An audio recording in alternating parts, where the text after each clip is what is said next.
Seguro que has hecho esto de forma automatizada y sin darte cuenta. Partes el aguacate, sacas la pulpa con una cuchara y esa bola dura y oscura que queda en el centro va directa a la basura. Ese gesto lo repiten millones de personas cada día, sin pensar en las consecuencias. Y casi todas descartan la parte del aguacate que más ha sido estudiada en los últimos 20 años. La semilla del aguacate estuvo presente en la medicina tradicional de varias culturas de América durante siglos antes de que llegara la botánica moderna. No como curiosidad, como recurso activo, con usos específicos para problemas específicos. Pero fuera de esas tradiciones, nadie hablaba de ella. El mercado global del aguacate creció durante décadas exportando la pulpa y descartando el resto, hasta que los laboratorios empezaron a mirarla de cerca. Lo que encontraron no era lo que esperaban. La semilla contiene una concentración de polifenoles y compuestos bioactivos que en algunos análisis supera a la de la pulpa. Tiene fibra soluble en cantidades relevantes, contiene flavonoides específicos que no aparecen en otras partes del fruto, y tiene una historia de uso documentada que los investigadores están tardando en entender del todo. En los próximos minutos vamos a desmontar lo que crees saber sobre esta semilla. ¿Qué hay dentro?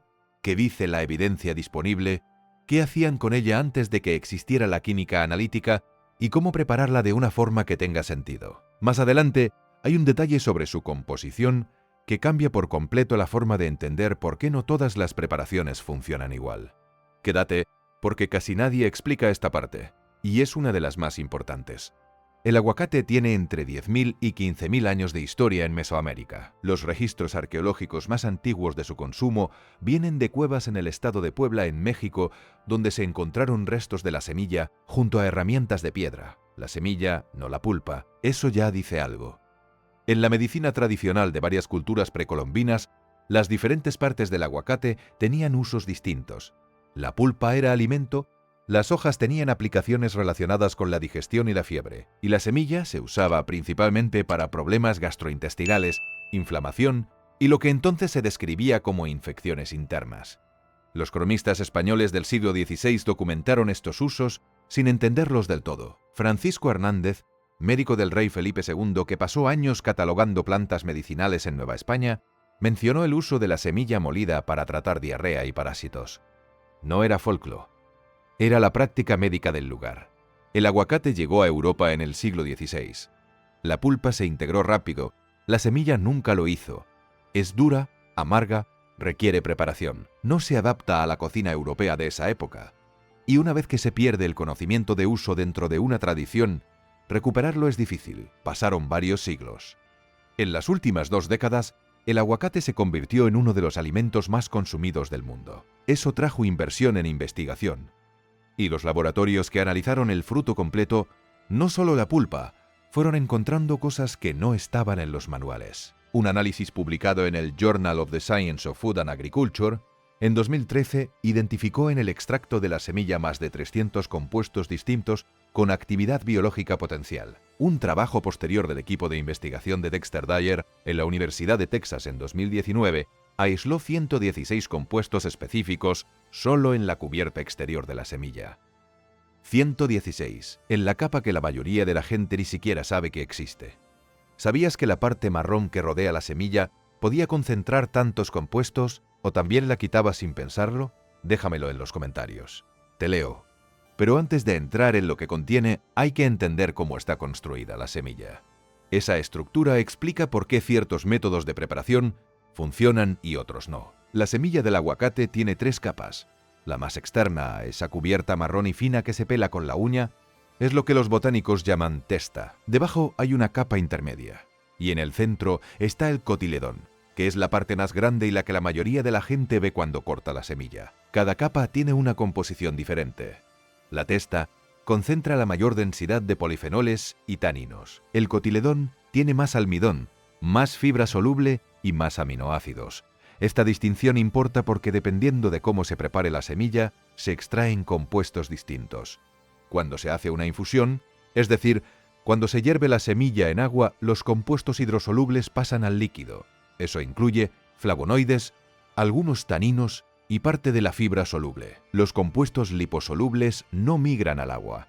Se quedan en el tejido sólido. Esto explica por qué las culturas que usaban la semilla desarrollaron métodos distintos según el problema que trataban. Infusión para unos usos, semilla seca y molida para otros. Aplicación tópica del tejido fresco para otros. No era intuición ciega. Era observación acumulada sobre qué funcionaba y para qué. El grupo de compuestos que más atención ha recibido en la investigación sobre la semilla de aguacate son los proantocianidines. Son un tipo de polifenol que también aparece en la piel de la uva, en el cacao y en la corteza del pino marítimo. En la semilla del aguacate están presentes en concentraciones que algunos análisis sitúan por encima de las de la pulpa.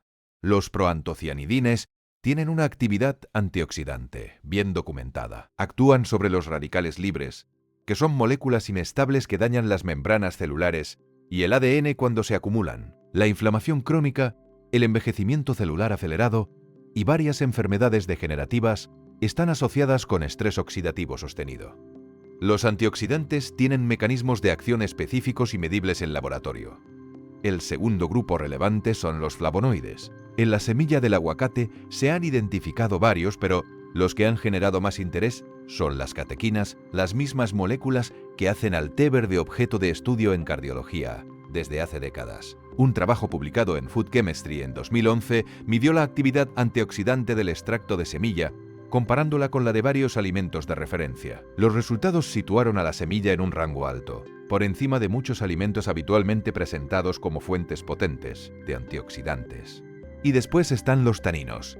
Son compuestos astringentes, ese sabor que aprieta la boca cuando comes una fruta verde o un vino muy joven. La semilla tiene táninos hidrolizables y táninos condensados. En laboratorio, algunos de estos compuestos han mostrado actividad frente a bacterias como E. coli y Staphylococcus aureus, y frente a hongos del género Cándida, el uso tradicional de la semilla para infecciones gastrointestinales tiene aquí una base química plausible. Hay algo en la composición de la semilla que aparece poco en los artículos divulgativos sobre el tema y que puede ser lo más relevante desde el punto de vista práctico. La semilla del aguacate tiene un contenido alto de fibra soluble, específicamente de un tipo llamado fibra mucilaginosa. Cuando entra en contacto con el agua, forma un gel viscoso. Este gel tiene dos efectos conocidos. Primero, ralentiza el vaciado gástrico, lo que modera la absorción de glucosa y reduce los picos de azúcar en sangre después de las comidas. Segundo, llega al colon y actúa como sustrato para las bacterias beneficiosas del microbioma intestinal.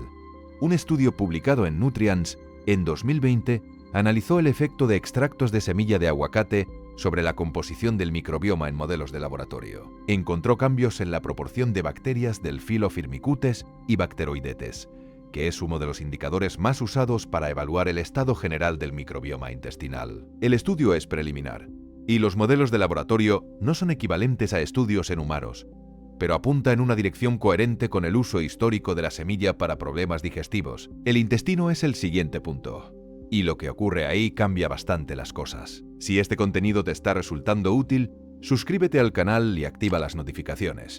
Publicamos un vídeo nuevo cada semana sobre plantas, fermentos y alimentación con base en evidencia. El siguiente video va a entrar en detalle sobre otro ingrediente que casi todo el mundo descarta sin saber lo que contiene. Cuando la medicina tradicional de Mesoamérica usaba la semilla del aguacate para problemas digestivos, no tenía el concepto de microbioma, tampoco el de barrera intestinal ni el de permeabilidad intestinal.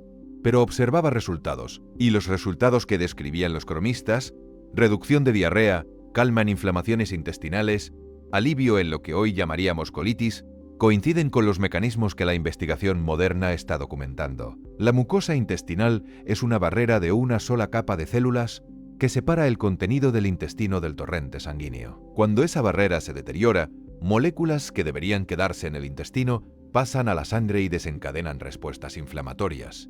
Los compuestos polifenólicos de la semilla del aguacate han mostrado en estudios celulares efecto protector sobre las células epiteliales del intestino. Un trabajo publicado en Molecules en 2019 encontró que el extracto de semilla reducía marcadores de daño en cultivos de células intestinales expuestas a agentes proinflamatorios. El paso de un estudio celular a un efecto clínico en humanos implica mucho más investigación, pero la dirección es coherente con el uso histórico. Hay otro ángulo sobre la digestión que casi nunca aparece en los videos sobre este tema.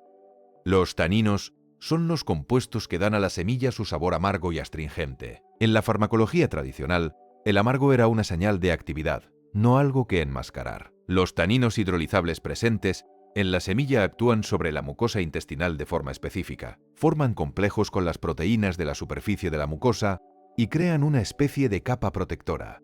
Eso tiene efecto astringente en el sentido literal, reduce la secreción excesiva de líquido, que es parte de lo que ocurre en la diarrea. También tiene actividad antimicrobiana frente a algunos patógenos intestinales.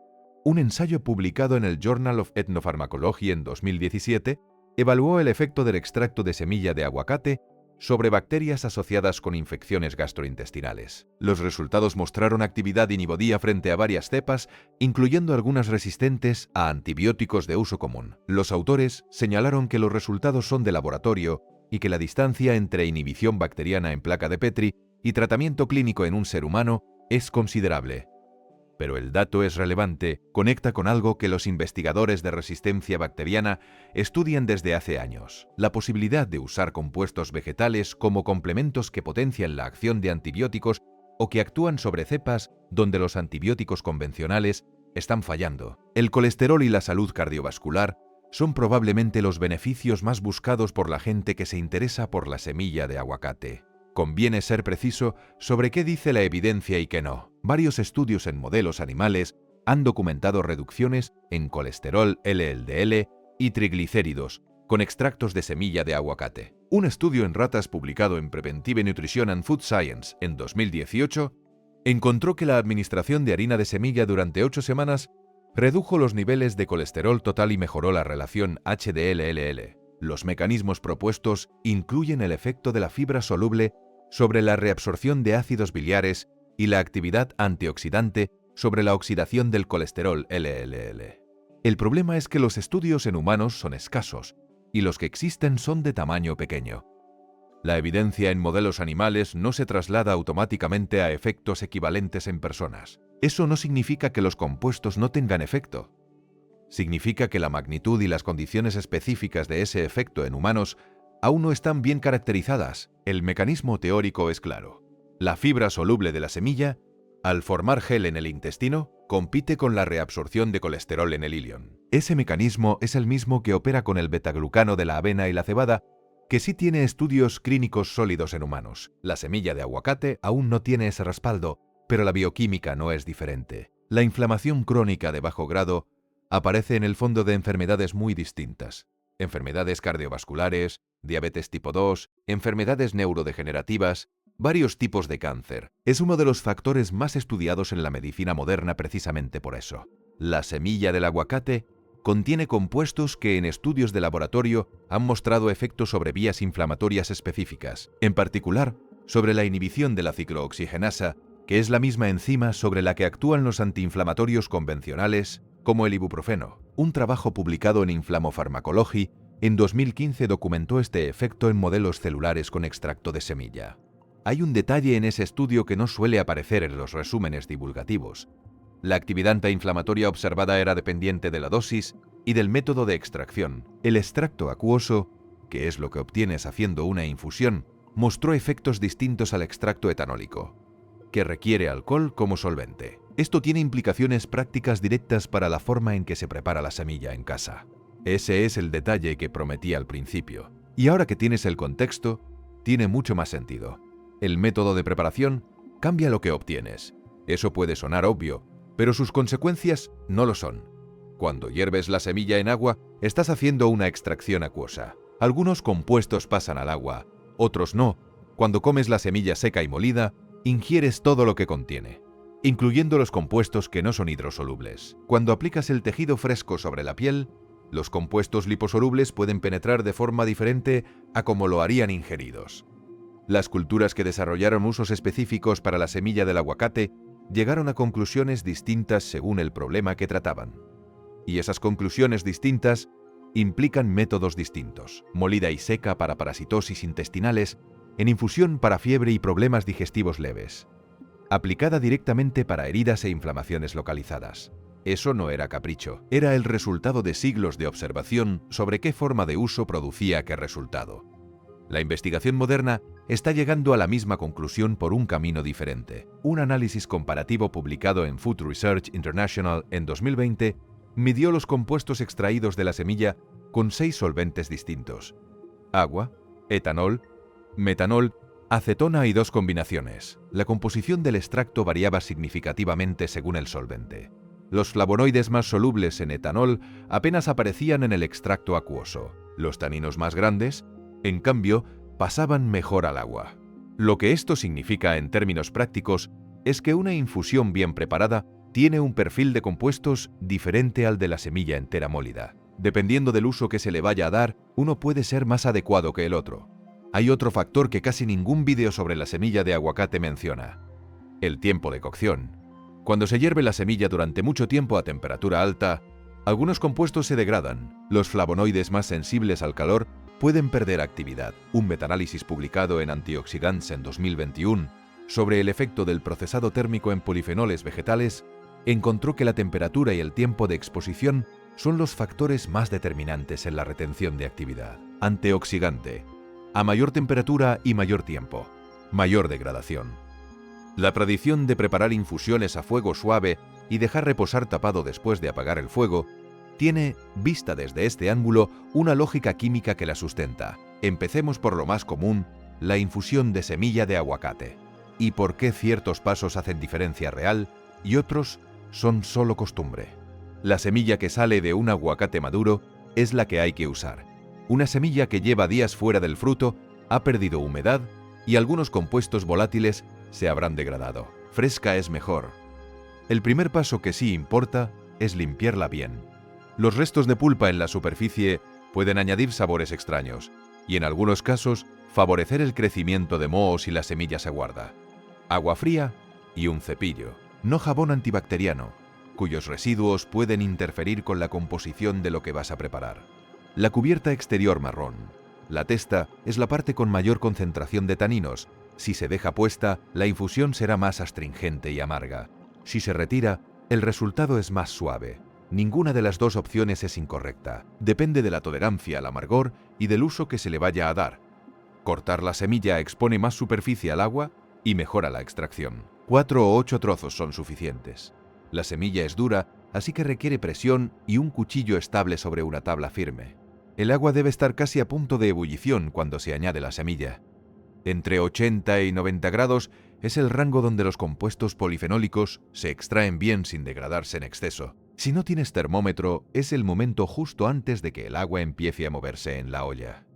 12 a 15 minutos a fuego suave. Después se apaga, se tapa y se deja reposar 10 minutos más. El reposo tapado permite que los compuestos volátiles que estaban subiendo con el vapor no se escapen. Es un detalle pequeño con fundamento en la química de la extracción. El color del agua cambiará a un tono rosado o marrón rojizo. Son los táninos y los pigmentos flavonoides que pasan al líquido. Es normal, el sabor es amargo. El jengibre fresco añadido durante la cocción ayuda a equilibrarlo. El limón exprimido al final, cuando el líquido ya ha bajado de temperatura, aporta acidez que contrasta bien con el amargor. La miel se añade cuando la infusión está tibia, nunca hirviendo, porque el calor destruye sus enzimas y sus compuestos activos. Una taza al día es una cantidad razonable. Cantidades mayores pueden interferir con la absorción de hierro y zinc por el efecto de los taninos. La moderación es coherente con lo que se sabe sobre cómo funcionan estos compuestos, no un simple consejo de precaución. Esta forma de uso es más concentrada que la infusión, porque incluye todos los compuestos, no solo los hidrosolubles. También es más difícil de dosificar. Para secar la semilla, se corta en trozos pequeños y se deja al aire en un lugar seco y ventilado durante 3 o 4 días, o en horno a temperatura baja, alrededor de 50 grados, durante 2 horas. El horno a alta temperatura destruye demasiados compuestos. Una vez seca, se muele hasta obtener un polvo fino. En molinillo de café, en procesador o en mortero, el polvo se guarda en frasco de vidrio hermético, alejado de la luz y la humedad. Media cucharadita al día es la cantidad que aparece en los estudios de seguridad disponibles como límite razonable. Añadida a batidos, sopas o agua tibia, el sabor es intenso y difícil de disimular. Esta forma de uso es la que más se acerca a lo que describían las crónicas sobre el uso prehispánico de la semilla molida para problemas parasitarios. La extracción acuosa no captura los mismos compuestos que la ingestión directa del tejido molido. Algunas tradiciones describían el uso de la semilla fresca aplicada sobre la piel para curar heridas, erupciones o inflamaciones localizadas. El tejido fresco contiene compuestos con actividad antimicrobiana y antiinflamatoria que en contacto directo con la piel pueden actuar localmente. Para este uso, se raya o machaca una porción de semilla fresca y se aplica sobre la zona afectada unos minutos. La piel debe estar limpia y sin heridas abiertas, profundas. La semilla fresca se oxida rápido al aire y se oscurece. Es normal. El uso tópico no tiene estudios clínicos en humanos.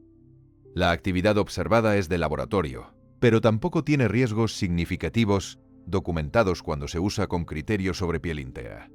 Antes de terminar, hay que hablar de lo que la evidencia señala como precauciones reales, con mecanismo conocido, no disclaimers genéricos. El primero es la absorción de hierro. Los taninos forman complejos con el hierro no hemo, que es el hierro de origen vegetal, y reducen su absorción intestinal. Si hay deficiencia de hierro o anemia ferropénica, tomar la infusión en las comidas puede empeorar la situación. Tomada con el estómago vacío, lejos de las comidas principales, este efecto se reduce.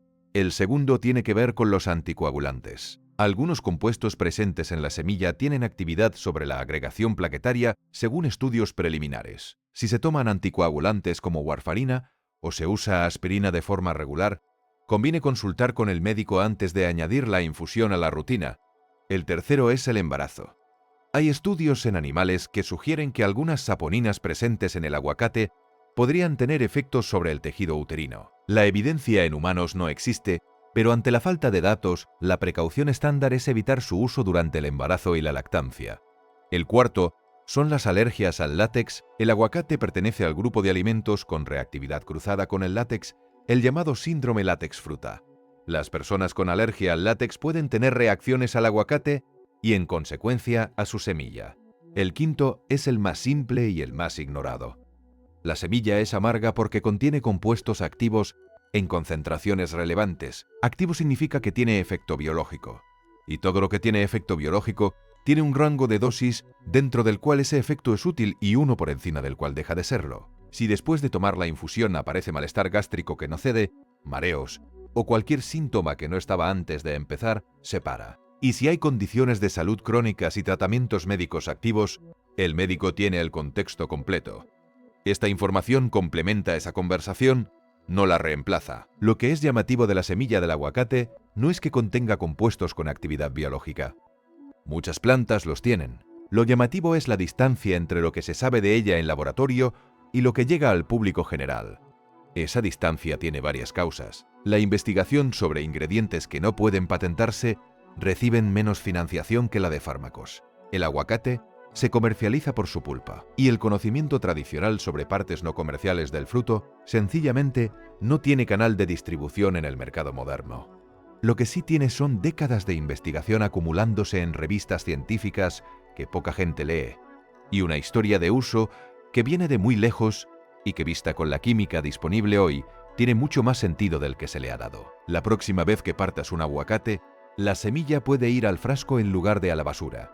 Con agua casi hirviendo, fuego suave, tapa al reposar y el tiempo suficiente para que los compuestos pasen al líquido. En el próximo vídeo vamos a ver otro ingrediente que casi todo el mundo descarta pensando que no tiene valor y cuya composición química lleva décadas siendo estudiada por motivos que tienen poco que ver con lo que la gente asume. Activa las notificaciones si no quieres perdértelo.